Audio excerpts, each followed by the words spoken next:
Hey there, welcome to First Five. If you're looking for encouragement, you came to the right place. Let's dive in. So today I want to take some time and talk about fear. I was having a conversation with a buddy of mine about a month ago, and we were talking about this concept of fear in relation to parenting. We're talking very specifically about, since we've become parents, the kind of fear and anxiety that comes along with that frankly we haven't experienced before.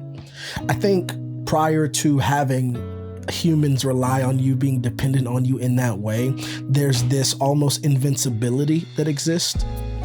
Not to say that you are invincible, but at least you feel that way.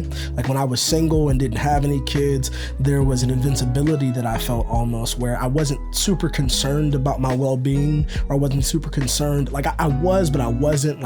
Obviously there's this self-preservation that happens in you, but I didn't have consistent fearful thoughts of what could happen to me.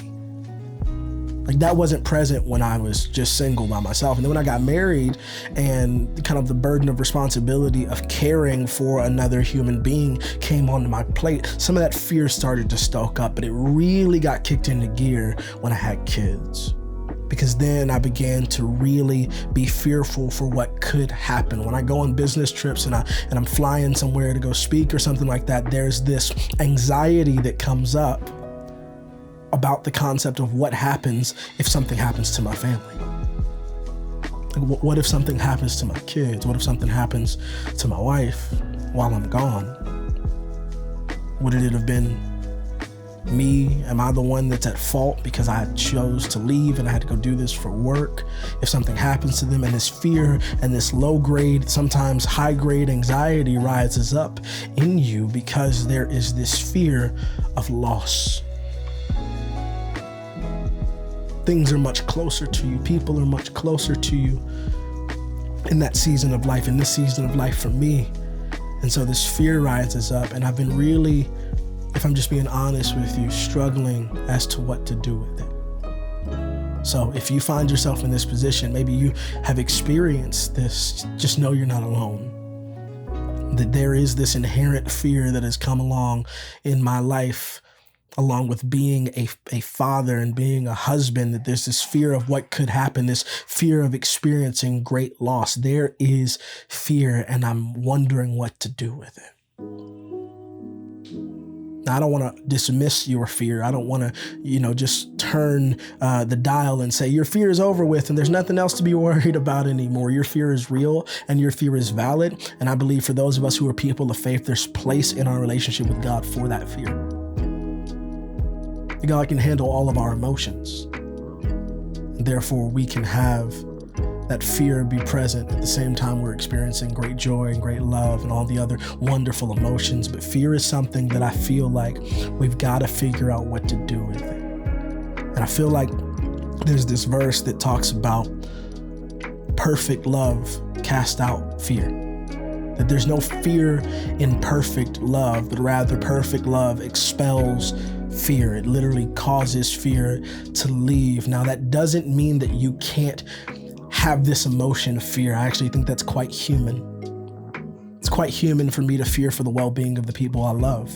It's quite human for my buddy to do the same. It's quite human for you to feel this way, to have certain fears. Maybe you're fearful of the fact that you won't graduate on time. Maybe you're fearful of the fact that you won't accomplish all the things that you want to do. We'll actually talk about that in some episodes to come. But maybe you're fearful of the fact that of your family and their health and their well-being. There's a bunch of different reasons why you could be fearful. And I want to validate you in saying that you are valid to feel that emotion. But I think it's our responsibility to take that emotion and throw it under the submission of God.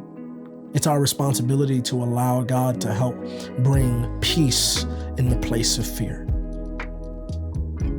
It's our responsibility to allow God to bring faith in the place of fear. It's okay to be fearful about these things, but it's the perfect love of God that helps to expel that fear.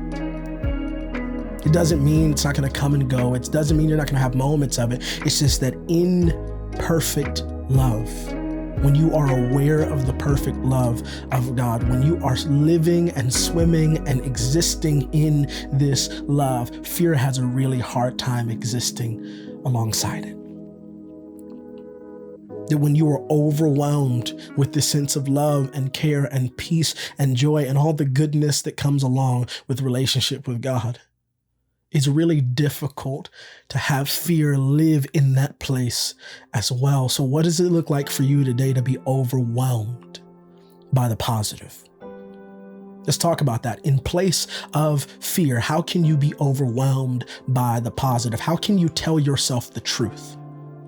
Because I think a lot of times some of our fears, they lead us to irrational places. So when I'm on a plane and I'm thinking, oh my gosh, what if the plane crashes? What if something happens? What if something happens to my family while I'm gone? I can tell myself the truth. Okay, statistically, plane crashes don't happen every day.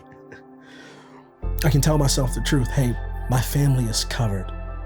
There are people taking care of my family. I've taken the practical next steps to make sure that they're covered and taken care of. And God has them. Above all else, God is covering my family.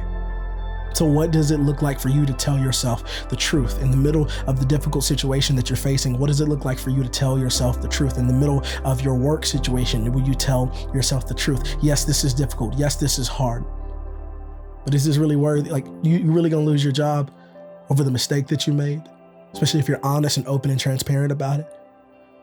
Like, tell yourself the truth. Remind your own soul of what the truth is in the midst of the fear. You have to remind yourself of all the positive things. Allow the positive affirmation to overcome the fear that you're facing.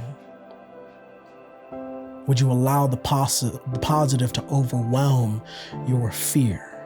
Allow love, perfect love that comes from God, peace that comes from God, joy that comes from God, kindness that comes from God. Because listen, love is a portion of the fruit of the Spirit, and you don't get one without getting the rest. So listen, if perfect love casts out fear, then perfect peace casts out fear, and perfect joy casts out fear, and perfect kindness casts out fear. And all of those things are found in relationship with God. So hear me say this to you. It is the positive attributes of God, the characteristic of God, the very nature of God that helps you to overcome the fear that you're experiencing. And I'm speaking to my own soul in this. I need to be overwhelmed with the positive. And even in the midst of what my brain might do, of what I allow my brain and my heart to do, the places of fear that I allow it to go to, I will remind myself of the truth. I will affirm what is real and what is most true about the situation and my life, that God is in control and I can trust His love to overcome the fear. I really hope that encouraged you today. We'll talk soon.